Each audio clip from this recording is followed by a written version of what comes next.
Hey, everybody, this is Dan Keldsen, co-founder of Plexicam.com. This is Insight for Pros, Insights for Pros, hopefully more than one insight. And it says this is all friends of Plexicam, clients, people that were our early supporters, people that certainly know what the challenge is that we've all lived through in COVID. If you cared about presenting in any way, whether it's a keynote speaker, which Terry's done a lot of, or in sales or pitching to get a raise at work, any of those kinds of things. We've all had to get much smarter about what it means to be on camera. And I think Terry's going to add a lot here. We virtually met through our mutual connection, Steve Shapiro, who used to live up here in Quincy, Massachusetts, just a couple miles from my house. Mm-hmm. And he was, I think, the first person I ever interviewed, and he was certainly the first I interviewed on innovation, which is the topic he's known about. Mm-hmm. And now he lives down by you. So he really is a connecting point. Yeah, absolutely. He's about a mile that way. Okay, that's the common thread. He's always a mile or two from a friend. There you go. So Terry, so you've had a long career. Your background, for people who don't know, Hall of Fame speaker. You've done tons of marketing, coaching. You're very good at connecting yourself and helping other people to understand how to connect with others. And at the heart of it, which is a lot of our Plexicam clientele, it's all about entrepreneurship. The biggest point to start on is, so video is still a huge opportunity. It was a massive opportunity that most people didn't realize and then were thrust into it in 2020. But for somebody who hasn't really tackled it professionally, like to really master it, why should they start now if they haven't already? I think the main reason is because you're going to be able to create better connections. And that's what life is all about. That's what business is about. It's about creating connections and relationships. And video is so incredible to do that. When you see someone on video regularly over and over, you feel like they're kind of part of the family. You know them. They're a good friend. And I've seen it many times when I'll present to a group and we see each other only in video. And then when we get to the actual event, say if I'm speaking in Vegas or wherever, and I'll be there in Vegas, they walk up and they're talking to me as if they had known me for years. Terry, right. Good to see you. How you doing? Hey. I mean, we're just meeting. But video has a real wonderful element to it. Yes, it's not the same as being there in person. I get that. But it's pretty dadgum close. I think that's the technical term. Pretty dadgum close because you're right there with people. And it's almost as if, like right now, you're up in the Boston area. I'm here in Orlando. But if I were in Boston, I say, hey, I'm over at such and such. You go, gee, Terry, you're only a block from me. I go, well, good. Let's meet over here. And we'd sit down at the table. We'd be looking at each other kind of like we are right now. And that's why it's very important that we do video the right way. And that's where you and what you and Tom have done there at Plexicam, you have helped people to really increase the human connection by Plexicam. People might think, well, how does that happen? Well, it's because it's really important. Those of you watching this by video, notice I'm looking at you. Okay. Have you ever been in a video where people are talking like this to you? And they're over there, they're going, yeah, I really care for you. You're going, you do? Versus when I'm looking right at you, and that's where Plexicam comes in. You're using that technology to help people create better connections. Because when you look at someone in their eye, you go, yeah, that's, I can trust you. In our culture, particularly, there's some cultures around the world where it's a little different. But in our culture, we want to do that. Our moms always told us, be sure and look them in the eye. And our moms were right. Although our moms often, at least my mom, never knew about Zoom. So, and mom's no longer with us here, but she's looking down on it. But well, she didn't have Zoom because in Zoom, sometimes I want to look at the screen and I'm staring over there at what I see the person look at, but that's not the same as what I'm looking here. And you found that out. You two looked at it and said, hey, let's figure out some way we can make that work. And you did a brilliant job of it. I'm applauding you and high-fiving you from Orlando up there to Boston. I got to get it on the screen there. There we go. Yeah, well, thank you. And this is not intended to be a pitch about Plexicam. You were one of our earliest supporters, though, and largely because Steve had connected us. Yep. So arguably anybody could stand to do more, be better at doing video like this or presenting to a larger crowd or whatever. But I talked to a lot of keynote speakers very early into COVID who said they were going to sit it out until it was time to go back on a physical stage. And I think they thought it was only going to last a couple months. Well, they told us So initially it would be just a week or 2, the yeah, officials and right. all that, and then Just that one went more, 2 just weeks turned 52 into at more. least 2 years. Yeah, exactly.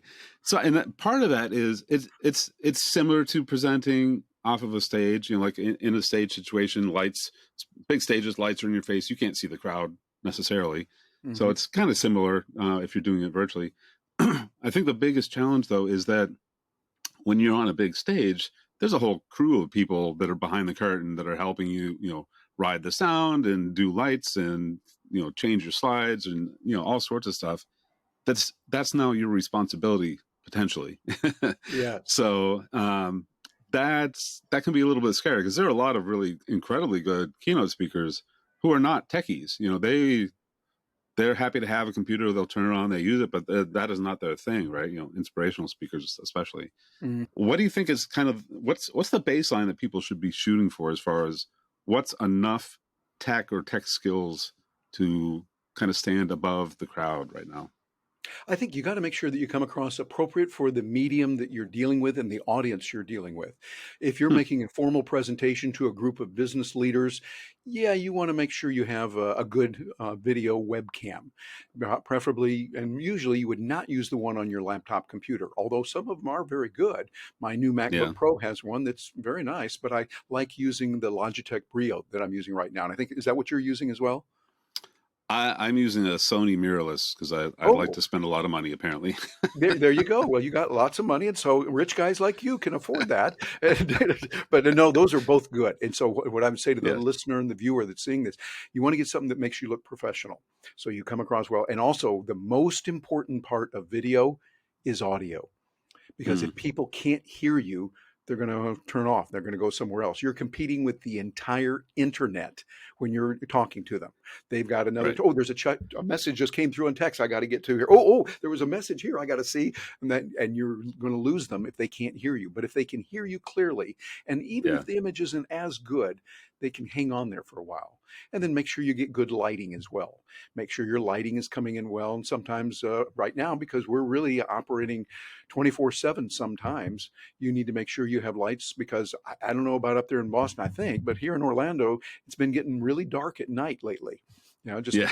in the evening, it gets dark. And so it's a good idea to have the lights and make sure that Right. you can turn that on. That's for those early morning as well as the late night times. But I think doing that, you can do a lot with it when you get also the training on how to connect with people. You're right, Dan. There's Right. a lot of similarities between standing in person with a group of people out there and you've got a microphone in your hand or clipped on and they're listening to you right there in person. That's Right. one kind of a live event. Another live event, of course, is video. And there's some differences and some nuances that you can use to make it interesting. That's very important to make it Yeah. enticing so that they're not sleeping and going away. One of the worst things you can do is I'm going to stand here and like this, and I'm going to talk to you for 6 hours, just like this, in a monotone voice over and no, don't do that. Okay. Not a Right. good thing to do at all. You want to make sure it's lively in a professional way and appropriate for the circumstances and appropriate for the Sure. audience that you're speaking to. Yeah. I think that was just an impersonation of my trigonometry teacher in high school. I don't remember anything that guy said. Yeah, they could like it. It sounds like he was with my several professors that I had as well. So some of them were like that. And from a business point of view, we laugh about it and it is funny, but from a business point of view, that's not good. You're trying to Yeah. influence.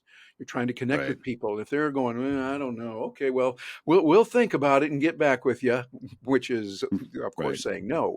But if you make it compelling and you're able to connect with them using tools like Zoom, so you can say, okay, everyone, leave in the chat. If you agree with that, put the number 1. If you disagree, put the number 2. And are you doing this or that? Or what's been your best experience with our widgets? Has it been the Oogie Wobber or the Eeky Beaky or the Ziddly Woodly or whatever? Just type it in there in the chat if you can spell those things and put them in there like that. And people see it, they look at it, they go, yeah, and they're feeling involved. Because Right. again, remember, their cell phone's right there. They can pick it up and hide their screen, turn off their Yeah. mic, and just spend all Exactly. the time there and go, yeah, I'm watching. Sure. Yeah, I'm watching you and everything you're doing. So you want to make it enticing and compelling for them to go, hey, listen to what she's saying. This is really good. She knows what she's talking about. And that's where you Right. want them to be. So the title of our talk was about human connections using video. There's some things that feel like maybe they're, I don't know, kitschy or just kind of strange. I mean, we have some limitations of all of the video platforms, so you got to do what you can to get engagement as people talk about it, and things like typing in number one or number two, depending on how you're asking questions of the audience. Yeah. It's not like it's elegant. Are there other techniques if we're going to forge a human connection, one-on-one or one-to-many over video? Any tips that specifically you think are the most useful that people should start to consider or master? Oh yeah, there's a whole lot of matter of fact, we have our program we used to have called Video Rock Stars, and we've now morphed that from video only to stark raving entrepreneurs. Or a phrase I came up with, stark raving entrepreneurs. Just sounds kind of edgy out there and kind of the way we are. But we teach a Right. lot of video and some of those techniques, and there's a lot that you can do with that. Using tools that you and I have called eCam is one example. There's a lot of Mm, different tools. It gives you the ability to put some production elements in there that look really nice, where you can have a graphic come on the screen. And the nice right. thing about it is you can program it so that all you have to do is press a button on a device, and somebody else can have designed this beforehand. So your presentation now looks like it's a very professional production that would be comparable to what you would see on network television. That Right. degree of quality, someone else can do it for you, and you just go through it and make sure you're standing here for that. Then the graphic is going to come in and you want to move over here, those kind of little Right. things. But that little nuance keeps attention, and it helps you to prevent the terrible word, excuse my language, boring. You want to stay away from that. That's a Right. terrible word for presenters. And you want to make sure that you have enough idea on that. Another thing that we have found really helpful with Zoom, and I'd say this to anyone watching this that's using Zoom and doing some group meetings, find out about and use regularly those breakout rooms. Mm, We're doing that now in our stark raving entrepreneurs. We just did yesterday some intense breakup where we would have people talk to us about what their market is. This is a bunch of entrepreneurs, what problem they're solving, who is their target market, and what's special about their services. So this is giving each person in the small breakout room of say two, three, maybe four. They can talk to right. each other and they're getting good, honest feedback from others. We continually hear people say, boy, that's the best part of it. And the beauty of using Zoom, you can do that much better with Zoom than you can even in a physical breakout room where you might Right. have the main. I've done a lot of sessions as a professional speaker where we have the whole group together and we say, okay, now we're going to break up into groups, and they break up into groups. Those that are interested in oogie flops over here and iggy wiggies over here and deedly woodlies, you're over here, or whatever it might be. And so you move them around a little bit and people are in their different groups, but that takes a little more time, and there's a Yeah. physical moving around. There's some logistics with that. People say, "Oh yeah, I'll be right with you. I got to go take care of something else," and they're gone. But when you're right there and you say, "Okay, everyone, we're going to the breakout rooms. Ready, go," and so that either we assign them to a room, thinking, "Hey, this person and this one and these three people would get along really well together. They don't know each other Right. yet, but we know they're going to be good." And excitement and energy comes from that, and we are Mm, able to do that. We can do it more often, and we get a real advantage from using Zoom versus even a physical meeting. And we're able to right. do polling. There's tools now that you can do polling where you can say, okay, everyone here, I want you to find, and this is going to be completely confidential. We do not have your name or any designation of who you are. Should we go Mm, with option A, B, or C? And so people can vote and they feel like, yeah, it is confidential. Okay, I know it's private. So then you can do that. And also, you get that person who might have a really good idea, but they're not the most boisterous. They're not really loud. They don't jump in and yell and scream, but they've got really good ideas. And so you can hear from that person who types it in, said, I think we ought to do this. Or a better direction for the company would be to go this way. And so you right. want to be able to tap into that technology and use it. And I think that's a way also we keep attention. You keep it alert so Right. that when people get done, even with multi-hour programs, they're energized. They're saying, this was a really good meeting. I'm glad I was here today. And I'm glad I kept my email off. I didn't have to do all that. I just did everything the way that we should. Right. Yeah, so I think my intent with the interviews is to have teasers of sorts and keep it as succinct as we can. But I think if I was going to sum up what we've been talking about, there's sort of if we're talking about presenting, not necessarily doing interviews, but presenting, there's a Mm-hmm. certain skill set that's very handy to have, as far as confidence in presenting and knowing your material and actually designing it, so and practicing it, things like that. There's a Yeah. certain technical element there. It is funny to me that there were a lot of keynote speakers I talked to that were going to sit it out. There's also a bunch that they were a little fearful, maybe, that of what they were losing because they weren't going to be in their normal element. But Yeah. then they realized they could do things like present in 3 different, areas of the world in a single day, right? Which is impossible. As far as I know, I guess is the Concorde back in production use Not again? yet, but and we're also working with Scotty on that transporter thingy from Star Trek, so we're Yes. not there yet, but our Yeah. best Let people me are know when working it's on that. safe. Yeah, but you're right. That's a business point of view. Think about it. Suppose you're in New York, you've got your company and you have a potential client really good out in Los Angeles. You're going to send your salesperson out there. She has to get on the plane. She's got to go through the delays, all the stuff of flying. She finally goes on the 3,000-year flight out there. I think that's how long it takes. And you finally get out there. It takes a day to get out there. Then she Right. meets with a client for 15, 20 minutes. Then Right. it's over. She's got to come back. She's lost 2 days or so, and people can better use their time now after having gone through the pandemic, as bad as it was. And we feel for the people who lost loved ones and the tragedies that did happen. There was some good that came from it. And the Yeah. good was that businesses around the world now accept video communication as doable.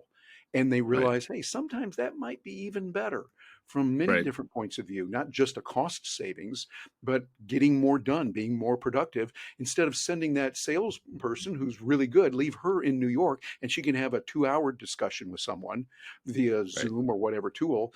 And then not only the one in Los Angeles, but also the client over in London and Tokyo and or even Texas. I mean, it works that way too there. You can do it all over Even the place. Texas? Even Texas. It's amazing. Southern Texas or just the middle Well, of now Texas? let's not get really radical here. No, I love Texas. Love the folks down there, both North and South Texas. Awesome. Well, I knew this was going to be fun, Terry.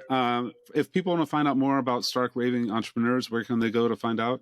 Well, a good way to do it is go to starkravingentrepreneurs.com, or even better, go over to my YouTube channel where we have a channel there, Stark Raving Entrepreneurs on YouTube, and you'll see all kinds of good videos that can really seriously help you in many different areas as an entrepreneur, as a business person who's thinking like an entrepreneur, even in a large enterprise, thinking of how can we maximize technology, use that, and bring in the human element as well. That's the most important, to get those human connections using video and other tools. Right. Yeah. And it's not just video. So there is plenty more that we can all learn from Terry. Video is only one of them. So if you are interested, and he's been around a long time doing lots of good work as an entrepreneur and a coach. And despite the fact that we have not yet met in person, I've already learned a ton from Terry. I look forward to learning even more. So thank you so much for coming on the show. Dan, it's an And honor to be I with you, and hope, I am looking forward to that time together where we can yes. sit down, enjoy some nice beverages and a meal together or something like that. It'll be great. But until then, it's wonderful to have these video connections. We thank the good folks at Riverside FM. This is my first time using this, and already I like it and look forward to learning more about it. Yeah, it's all about experimentation. Yep. All right. Thanks, Terry, so much. Thank you, Dan.